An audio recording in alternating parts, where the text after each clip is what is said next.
Olá, bem-vindos a mais uma conversa aqui no nosso espaço de análise. Hoje, vamos mergulhar num momento chave, sabe? Que define muito da nossa vida profissional, mas que, olha, muitas vezes a gente passa por ele correndo.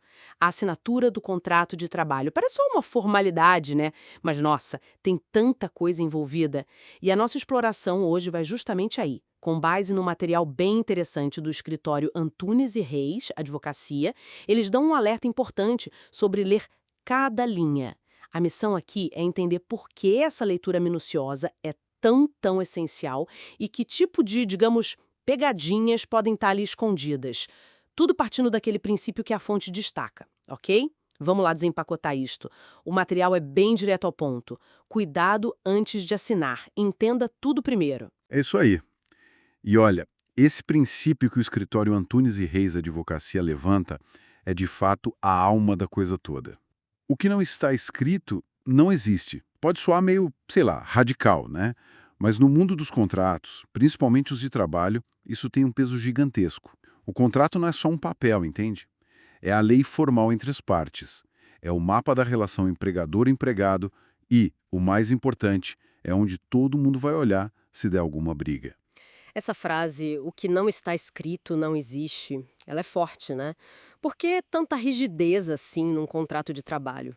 No dia a dia a gente resolve tanta coisa na conversa, na base da confiança. Pois é, mas aqui a diferença é a necessidade de segurança, de clareza jurídica. É uma relação com direitos, deveres e, muitas vezes, um certo desequilíbrio de poder, né? A lei dá preferência ao que está escrito justamente para criar um registro claro, que dure. Imagina ter que provar, sei lá, meses ou anos depois, o que foi prometido de boca numa entrevista. A memória falha, as interpretações mudam. Às vezes as pessoas na empresa nem são mais as mesmas. O contrato escrito é tipo uma foto daquele acordo, naquele momento, e prende todo mundo ao que está ali, no papel. Se falta uma cláusula importante, para a lei é como se aquilo nunca tivesse sido combinado formalmente. É a segurança do escrito contra a palavra que o vento leva, entende? Entendi. É uma forma de proteger todo mundo, mas talvez mais ainda quem está buscando um emprego, que pode estar numa posição mais vulnerável, né? E é aqui que a conversa fica boa mesmo, porque a fonte dá exemplos concretos de cláusulas, as tais pegadinhas, que podem complicar e muito a vida profissional. Vamos ver a primeira, a cláusula de exclusividade. Aquela que barra outra fonte de renda. À primeira vista, se o salário for bom, parece justo, não? Parece, mas as consequências vão fundo. O que é fascinante aqui, sabe? É como isso corta sua autonomia. Não é só impedir um segundo emprego formal, não. Pense em coisas paralelas. Fazer uns freelas na sua área, dar consultoria, até um projeto pessoal que possa render alguma coisa ou te ensinar algo novo. Hoje em dia, ter várias fontes de renda, várias experiências é super valorizado. Às vezes até necessário para ter estabilidade, né? Uma cláusula de exclusividade pode fechar portas que seriam importantes lá na frente. Quer dizer, a pessoa assina focada no emprego principal, mas sem querer pode estar abrindo mão de dar umas aulas à noite, por exemplo, ou de ter um pequeno negócio online no tempo livre. Exatamente. E essa limitação pode não saltar aos olhos na hora de assinar. O foco está ali, no desafio novo, no salário. Mas, a longo prazo, pode ser perder chance de crescer pessoalmente, profissionalmente, financeiramente. É abrir mão de uma flexibilidade que pode fazer falta depois. Nossa, verdade. Uma implicação bem maior do que parece. E seguindo aqui o material, outra área que pede atenção máxima é o uso de imagem. Cláusulas que dão para a empresa o direito de usar a imagem do funcionário, às vezes de forma bem ampla. O que está em jogo aí? Aí a gente entra num campo bem pessoal, né? A sua identidade e como ela fica ligada à marca da empresa. Uma cláusula de uso de imagem muito aberta, ou sem muitos limites, pode significar que fotos suas, vídeos, depoimentos, qualquer coisa, pode ser usada pela empresa. Em marketing, publicidade, rede social, site, o problema fica maior quando essa autorização não tem limite de tempo ou de finalidade, sabe? Sem limite de tempo? Como assim? Quer dizer que mesmo depois que eu sair da empresa, minha foto pode continuar aparecendo lá? Precisamente. Esse é um dos grandes riscos. Sua imagem pode ficar grudada naquela empresa por anos, mesmo que você já esteja em outro lugar, talvez até num concorrente, ou mudou totalmente de carreira. Imagina o desconforto. Ou até um conflito de interesse? E hoje, com tudo digital, que as imagens rodam e ficam online para sempre. Perder o controle de como e onde sua imagem é usada pode ter consequências que a gente nem imagina para a privacidade, para futuras chances de trabalho. É fundamental que essas cláusulas digam direitinho para que, onde e por quanto tempo podem usar sua imagem. É ceder um controle enorme sobre algo muito seu. Dá o que pensar mesmo. A terceira pegadinha que o escritório Antunes e Reis Advocacia menciona são as multas rescisórias. Penalidades pesadas se for o trabalhador a decidir sair antes do prazo. Mas isso não tem regra na lei. Tem regra sim, claro. Especialmente em contrato com prazo determinado, a lei prevê compensações para quem não causou a rescisão antes da hora. Só que o contrato pode criar cláusulas penais específicas. E aí, dentro de certos limites legais, podem colocar valores de indenização bem altos para o trabalhador pagar se ele quiser sair. O problema é que, às vezes, esses valores são tão altos que fica impossível sair. Entendi. Na prática, a pessoa fica meio que presa na empresa, mesmo infeliz ou com uma proposta melhor em outro lugar, porque simplesmente não tem como pagar a multa para ir embora. Exatamente isso. Vira uma barreira de dinheiro para mudar de emprego. Isso levanta uma questão importante, né?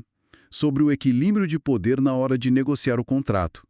Muitas vezes, o candidato está ali, ansioso para garantir a vaga. Não se sente à vontade para questionar ou negociar essas cláusulas. Aceita o que está no papel, sem ter noção do quanto aquilo pode prender lá na frente. É um ponto onde não negociar no começo, por medo ou por não saber, pode custar muito caro depois. Uma algema de dinheiro, como parece que a fonte sugere.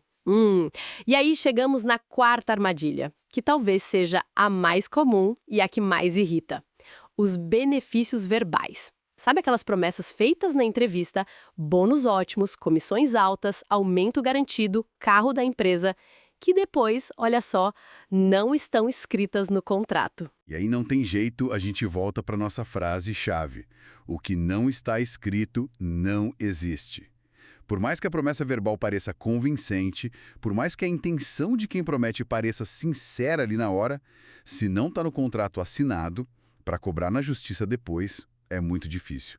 Provar em tribunal que a promessa foi feita, que era parte do acordo e que não cumpriram, nossa, é um caminho bem complicado e incerto. É a receita para frustração, né? A pessoa aceita o emprego contando com aquele extra que foi prometido e depois descobre que, legalmente, não tem como exigir. Exato.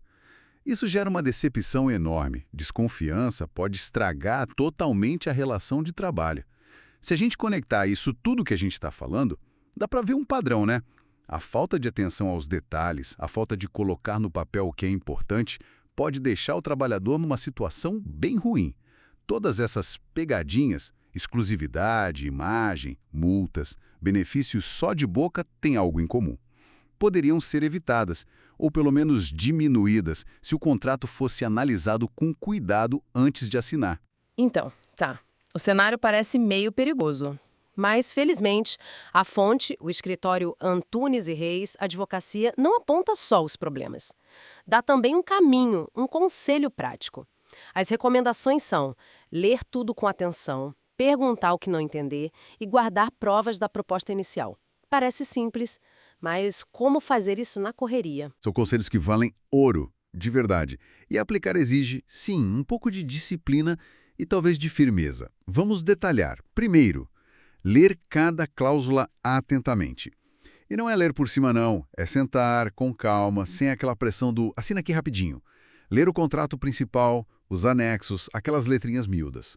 Olhar com atenção especial tudo sobre deveres, salário fixo e variável, horário, local de trabalho, confidencialidade, propriedade intelectual e, claro, as regras para sair e as cláusulas que a gente já falou. Se der, pede o contrato antes para poder olhar em casa com calma. E se tiver aquela linguagem de advogado super complicada, que a gente não entende direito? Muita gente fica com vergonha de perguntar, né? De parecer que não sabe ou de atrasar as coisas. Aí entra o segundo conselho. Perguntar o que não entender. Não tem vergonha nenhuma nisso. Pelo contrário, mostra que você é profissional, cuidadoso. É um direito seu entender o que está assinando. Se uma cláusula está confusa ou não está claro o que ela quer dizer, tem que perguntar. O ideal é pedir a explicação por escrito, tipo por e-mail, ou no mínimo anotar bem o que foi explicado. Ter clareza antes é a melhor forma de evitar briga depois. É melhor parecer detalhista no começo do que ter um problemão lá na frente. Faz todo sentido. E a terceira dica, guardar provas da proposta feita. Como que isso ajuda? Ah, isso é crucial, porque o processo de contratação tem várias etapas, né? Conversas, e-mails, talvez uma carta de oferta mais formal e só depois o contrato final. É super importante guardar tudo que formaliza a oferta. A carta, os e-mails com detalhes de salário, benefícios, função.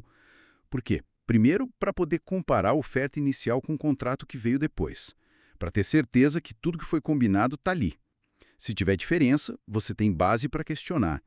E segundo, se lá na frente der problema por causa de uma promessa que estava na oferta, mas não entrou no contrato, esses documentos podem ajudar a provar a intenção das partes ou pelo menos mostrar que aquele ponto foi negociado. É ter um histórico da negociação, sabe? Entendi. Então são passos bem ativos mesmo para garantir que o contrato final bate com o que foi negociado e entendido. E como a fonte diz no final, esse cuidado todo, que parece um esforço extra na hora, na verdade é um investimento. Esse simples cuidado pode evitar muita dor de cabeça no futuro. É sobre começar a relação de trabalho com o pé direito, com transparência e segurança para todo mundo. Exatamente. É construir uma base sólida para a relação profissional. Quando os dois lados sabem direitinho quais são as regras do jogo, a chance de ter conflito diminui muito. A relação tende a ser mais produtiva, mais confiável. É um investimento na sua própria tranquilidade, no fim das contas. Perfeito. Recapitulando então a mensagem principal que a gente tirou dessa análise, com base no material do escritório Antunes e Reis Advocacia, assinar um contrato de trabalho exige atenção, exige compreensão. Não é só mais um papel na papelada toda da contratação, é o documento que define as regras do jogo. E a frase para guardar pela força que tem na prática e na lei é essa mesmo. O que está escrito vale, o que não está fica difícil cobrar. O ponto-chave aqui não é só ler, mas perceber que cada cláusula pode ser uma decisão sobre seu futuro, sua flexibilidade financeira, o controle da sua imagem, sua liberdade de mudar de emprego. Precisamente. Tem que tirar da cabeça essa ideia de que o contrato é só uma formalidade. Ele é o documento que estrutura a relação profissional. Olhar os detalhes não é ser desconfiado, é ser diligente. É garantir que seus direitos estão protegidos e que as expectativas criadas na negociação estão ali, no papel. É um ato de responsabilidade com a sua própria carreira. Uma análise muito, muito necessária e que clareia bastante as coisas. Agradecemos a informação compartilhada pelo escritório Antunes e Reis Advocacia, que deu a base para essa conversa tão importante hoje. E para quem nos ouviu, talvez fique aí uma reflexão, sabe? Ampliando um pouco a lógica do que a gente discutiu. Se colocar no papel é tão crucial nas relações de trabalho, será que não tem outras áreas da nossa vida profissional ou até pessoal que também ganhariam se a gente desse mais atenção aos acordos documentados? Para ter mais clareza e evitar problemas futuros. Fica aí para pensar.